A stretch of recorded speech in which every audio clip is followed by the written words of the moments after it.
This week on Queens, Kings and Dastardly Things, we look at when Henry VIII decided to kill a queen.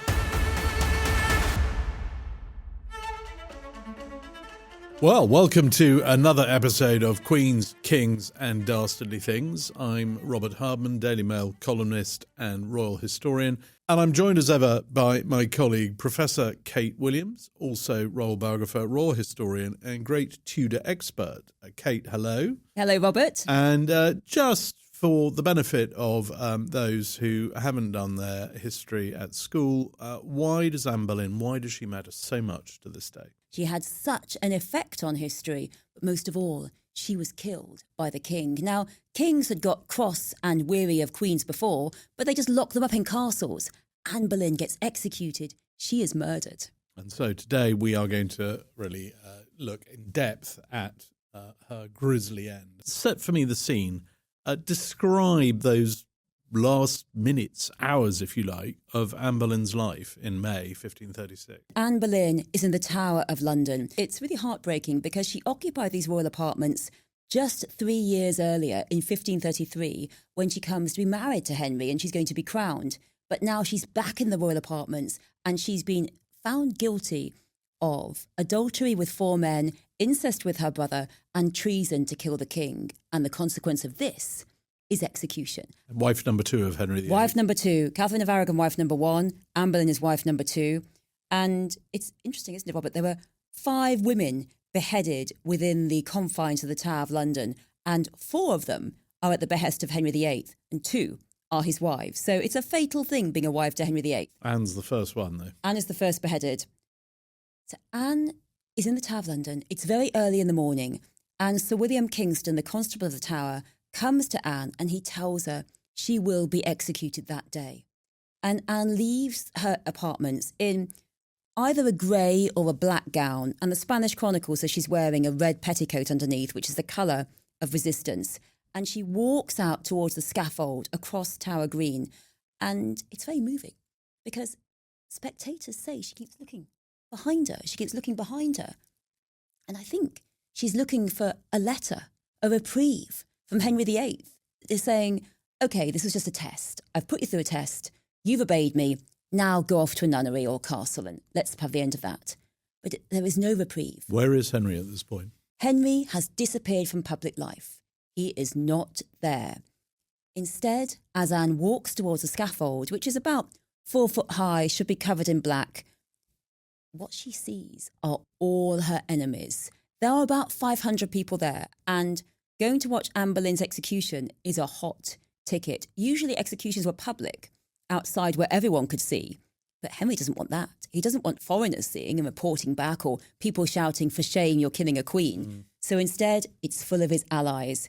And in the crowd are Thomas Cromwell, who's really manufactured. Just tell us why he hates Anne so much. Well, Thomas Cromwell has really manufactured Anne's demise. He's gathered the evidence against her. Anne has been accused of adultery with 4 men, incest with her brother George, and treason, trying to kill the king so she can marry one of these men, Henry Norris, and go on the throne. So Thomas Cromwell has collected the evidence, but there are also men there who Anne know are opposed to her.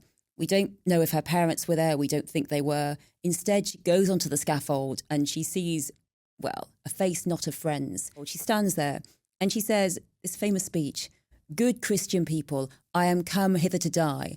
And she says, "I am judged by the law to die, but I will say no more of that." And there are a few different accounts of Anne Boleyn's speech at the time from various people who were there, including one of my favourites, who is a French diplomat, Lancelot de Carl, who sneaks in and writes a very fascinating... Yes, because you said foreigners are not allowed. Foreigners were not allowed, but few managed to get in. So Lancelot de Carl gets in and he writes a very interesting account of it with a slightly different version of the speech. But overall, it's more important what Anne Boleyn didn't say. She doesn't say, "I'm so sorry I did it." She doesn't say, "I confess my sins, I am guilty." She refuses to say, "I am guilty." And that is courageous because she still has a family. And we'll get onto it. She has a little daughter, but she will refuse to admit guilt in front of everyone. She knows, they know, it's a setup. And it reminds me that you mentioned her daughter obviously, the future Elizabeth I, but When did she last see her daughter? Has her daughter been taken away from her, or was she with her in the royal apartments up till her end? She is not given the chance to say goodbye. Instead, she goes up on that scaffold. She has her ladies in waiting, but she doesn't really like them. They're essentially spies put there by Cromwell. And they remove her mantle and the overgown, and she takes off her gable hood, a very fashionable hood, and then she kneels. Now, execution, you go down on the block, and it's brutal. The executioner has to bash you. And Mary Queen of Scots, for example, it's 3 blows. It's awful. But Henry has decided to be, let's put it in inverted commas, merciful to Anne by sending for a French swordsman from Calais. So Anne knows she's going to be executed by this expert swordsman. So that is a mercy. He's all heart, that Henry, isn't he? So kind, so kind. Anne is blindfolded. She kneels, and then she starts praying. She says, "Jesu, I commend my soul, I commend my soul." And the French swordsman, he's very clever. He makes a noise over here, just to the side of her. And so Anne turns her blindfolded head that way. And when he sees her going that way, he goes round the back and he executes her from the other side. So she doesn't feel him coming. And he executes her in one fell swoop. And her eyes were still moving. You gods. So we are we're a few centuries before the advent of the guillotine, but nonetheless the French are already past masters at a quick execution by the sound of it. Ruthless efficiency. And one important point about the French swordsman is that when you look at the timings, there was no way that Henry could have sent to France to get a French swordsman and get him back just 4 days after Anne's trial in time. He had to have been sent for before Anne Boleyn's trial. So it just emphasises the point that this was a setup. So the French swordsman executes Anne, and the spectators wander off. But this is a real indignity, is there's no coffin. They have not got a coffin ready for Anne. So her ladies wrap up her head in a linen cloth and wrap up her body in a sheet and then carry her to where the church is, St. Peter ad Vincula in the Tower of London. Beautiful church, we can still visit it today. And they find this old chest, an elm chest that they were going to put arrows in, and put her in there, and she's swiftly buried. And for Henry, when he executes Anne, he thinks, that's it. She's out of the picture. Everyone's going to forget about her.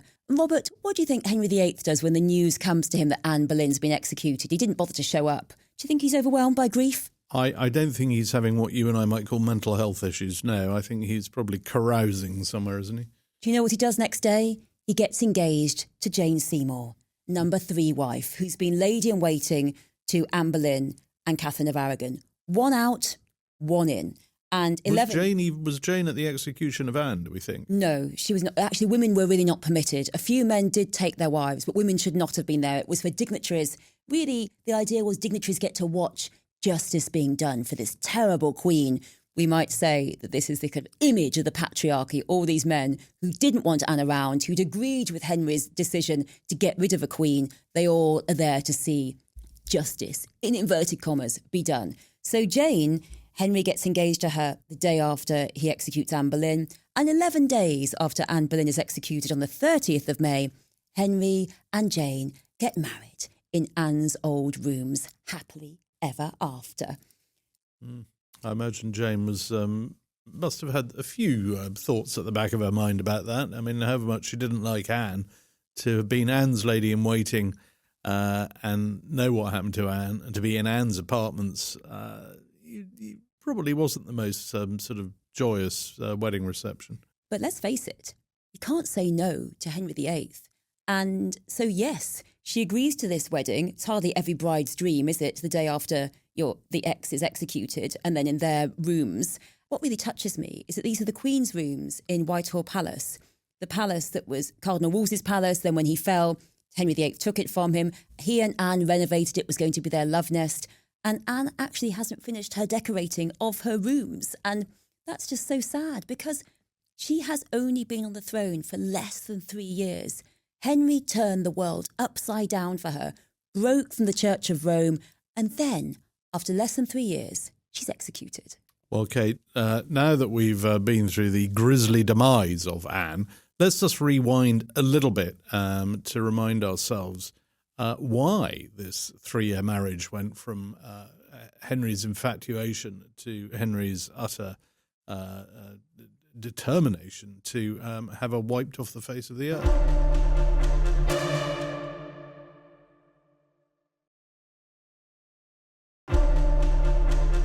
Anne Boleyn was born into a family of professional courtiers. The Boleyns were incredible courtiers and diplomats, and I think they're sometimes overstated that they were grasping and desperate for power.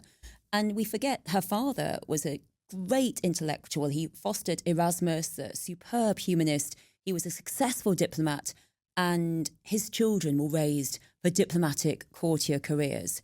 And she was born in Blickling in Norfolk and then moved when she was very young to Hever Castle, which is, I love Hever Castle, and anyone who hasn't been, I've got to recommend it straight away. And they've actually newly renovated the Boleyn rooms, so you can see just as they would have been during Anne Boleyn's time, including the rushes on the floor. It's fabulous. So Anne grows up in Hever Castle, and I think it's quite a happy childhood. And we have the question of Anne Boleyn's birth date, because, Robert, we don't know very much about Anne Boleyn. As soon as Henry chops off that head, he gets rid of pictures of her, and we don't have a reliable image of how she looked. I think lots of us, when we think of Anne Boleyn, imagine that quite brilliant portrait, that dark-haired portrait, and she's got the bee around her neck, and she looks a bit like a 16th century Mona Lisa. But that portrait was painted after her death, and we don't know for sure what she looked like. Now, there are various descriptions, but they all seem to agree that perhaps she wasn't the world's greatest beauty, the most handsome woman, but they all say that she has these very flashing, dark eyes that have such an effect on you. Lancelot de Carl, he says she's more of a French woman than an English woman. And he says she's got these amazing eyes. So she's grace and wit. And so we don't even know her birth date. And there's two front runners, 1501 and 1507. And most scholars, Alison Weir, Eric Ives, go for 1501. But there are some who say 1507. Gareth Russell has written a very good article on this. And you might say, well, what difference does it make if it's 1501 or 1507? It makes two differences. I think number one is that if it's 1507, then she's 19, not in her 20s, when Henry is really importuning her for love and basically pushing her into it. So it's even more predatory between a 19-year-old and a man in his 30s. And number two is that we think when she's executed, she's 35 or so. And you think, well, that's why everyone agreed to it, because they see her as at the end of her fertile years. They're getting rid of her. There's no chance of her having a child. But if she's born in 1507, that makes her 28 when she's executed, essentially the same age as Jane Seymour. So it makes it even more likely it's a political assassination. Now, I think probably 1501, but still. And to recap over her whistle-stop tour through her education, but she gets sent off to France, doesn't she? She goes to the French court, that gives her a sort of exotic allure. She first goes to the Netherlands court, to the Margaret of Austria. Her father asks for that position. He's a great diplomat. Anne is very successful there. And then after that, she does move, as you say, to the court of Queen Claude of France, who would have been queen herself had the French taken queens on the throne. Queen Claude married to Francis I, and Queen Claude is a very powerful woman. And I think Anne is educated in these courts in court life. They say she's excellent at the lyre, speaking French, dancing, conversation, high intellectual scholarship, but also into the value of a powerful woman. And there was this famous summit between Francis I and the young Henry VIII called the Field of the Cloth of Gold, which is basically two kings having a king-off and even fighting.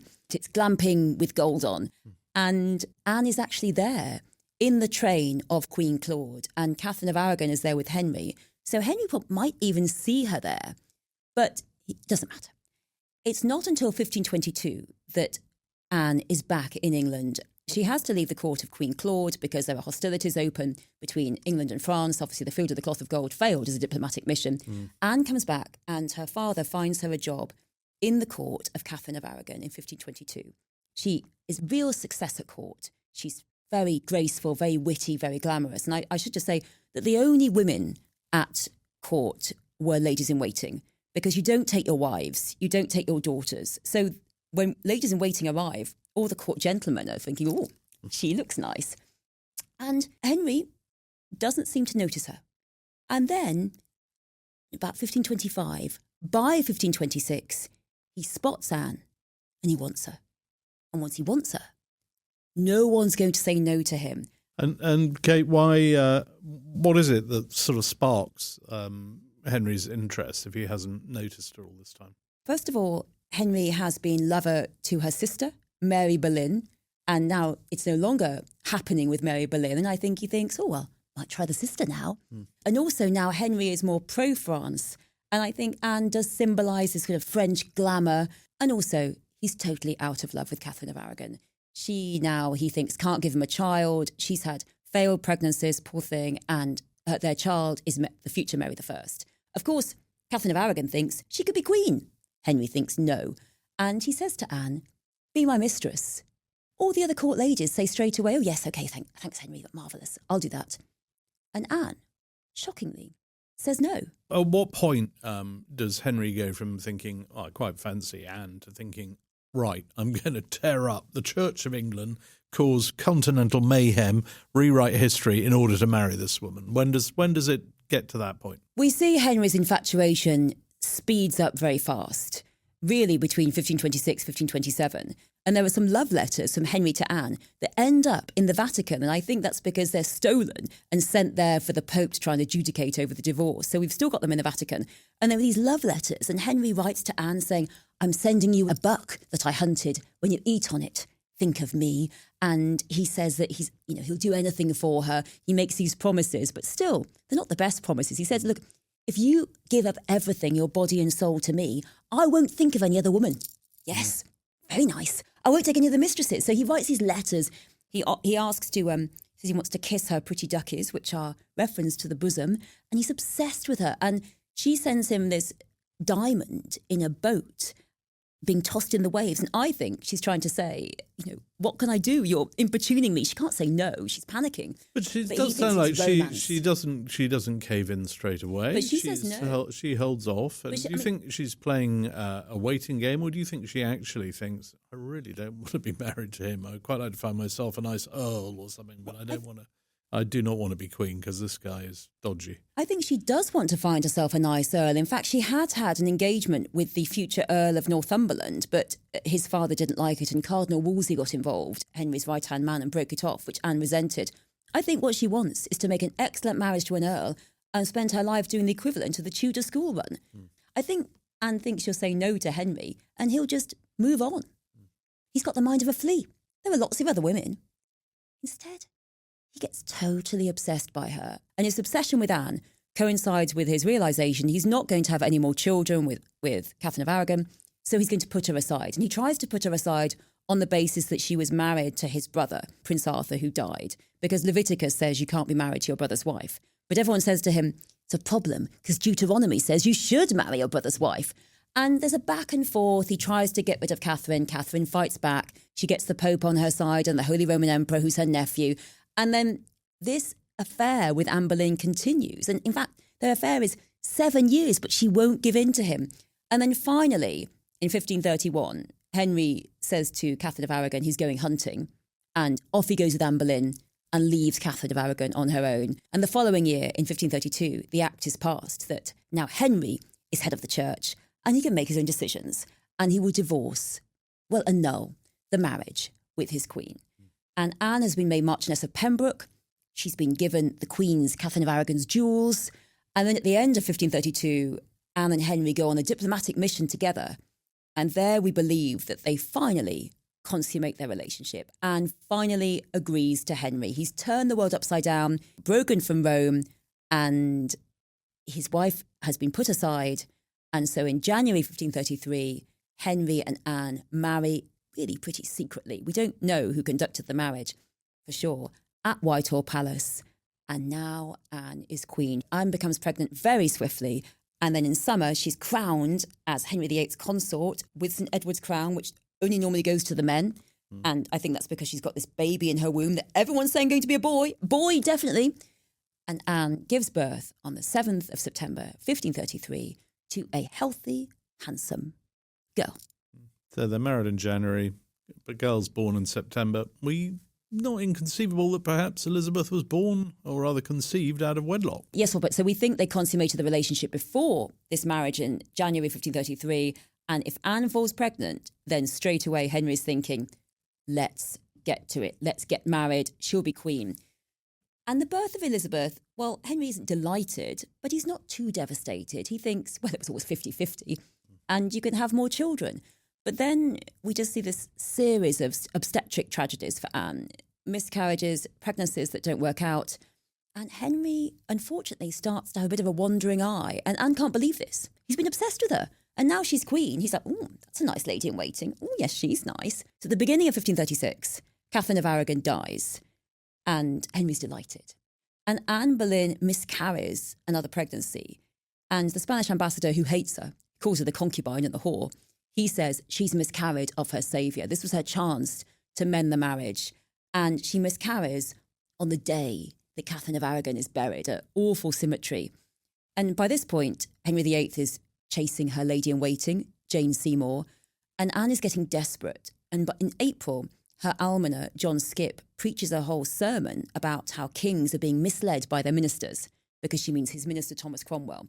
Because Anne and Thomas Cromwell are now fighting it out, and it's now a political fight, because Henry is dissolving the monasteries. Henry's executed thousands of people, and Henry wants her out of the way. And what happens is Cromwell starts gathering evidence against Anne, and it's swift and it's brutal. And so there's an apology of a trial. I don't think we call it justice, but there's some sort of attempt to legitimise her death. Right? It's a total setup. On the 1st of May, Anne's watching the Greenwich joust with Henry. He leaves her on her own. She doesn't know why, and he rides off to London. 2nd of May, she's arrested and she's taken to the Tower of London. She is hysterical. She says to the constable of the Tower, will I have justice? And he says, oh, everyone has justice. And she's like, yeah, right.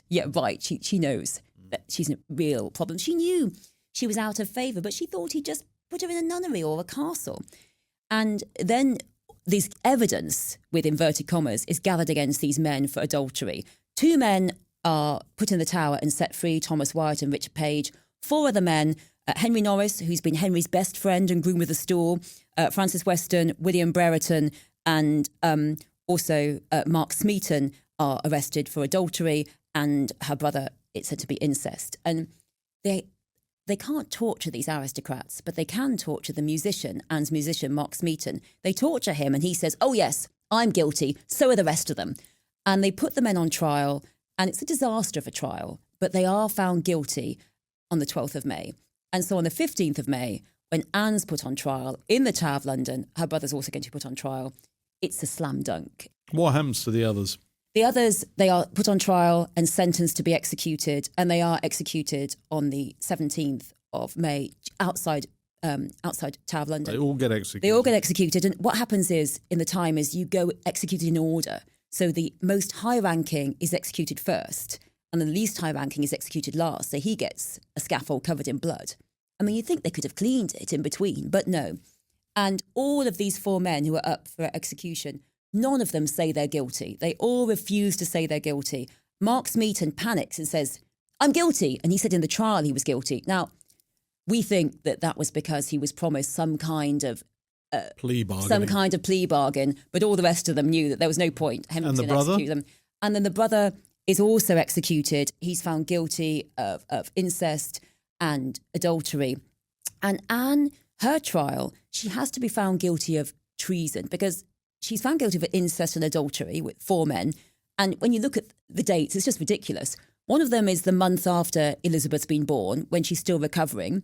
And the other one of the other ones, is on Christmas Day in Hampton Court. I mean, Henry's court is crazy busy. How could you be having a random sex on Christmas Day?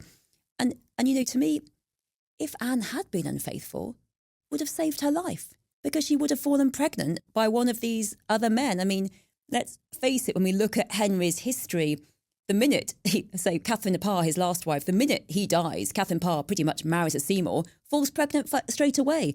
Henry, I think we can say pretty clearly that the large amount of the fault is on Henry's side. So if you were the Tudor fertility clinic, I think you'd be diagnosing the issue with the husband, not the wife. And so if Anne Boleyn had sex with one of her friends or the musician behind a cupboard, she probably would have survived. And yes, so they're all accused of adultery. Anne Boleyn stands up for herself. She says, I didn't do it. So the uncle presides over her trial, along with a jury of peers. Now, they're not peers. They're all people who hate Anne Boleyn. They're allies of Henry. And Anne is sentenced to death. And that's her trial on the 17th.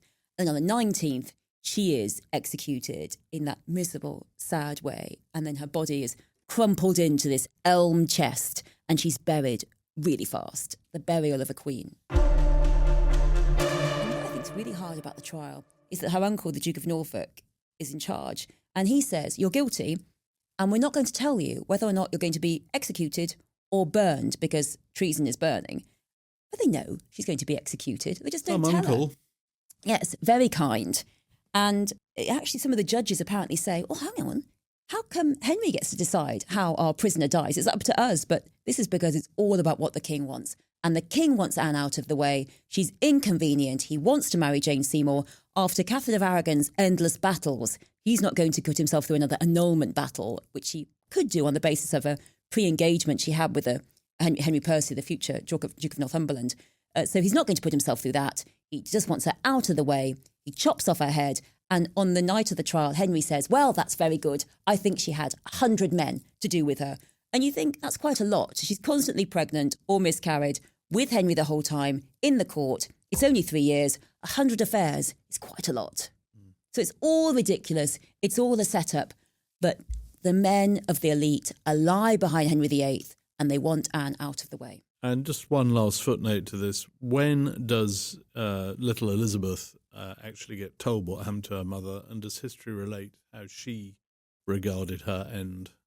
Well, Elizabeth is obviously very tiny. She's born in 1533. This isn't 1536 yet. She's not even 3 years old. But she is made aware of this because her title changes. Henry annuls his marriage to Anne Boleyn just before she's executed. So she's not a queen or a wife. And this means that Elizabeth is not a princess. She's a lady. So she's told she's Lady Elizabeth. And obviously, Elizabeth barely remembers Anne. Elizabeth is too politic to talk about her mother at the court of Henry VIII. She has to survive.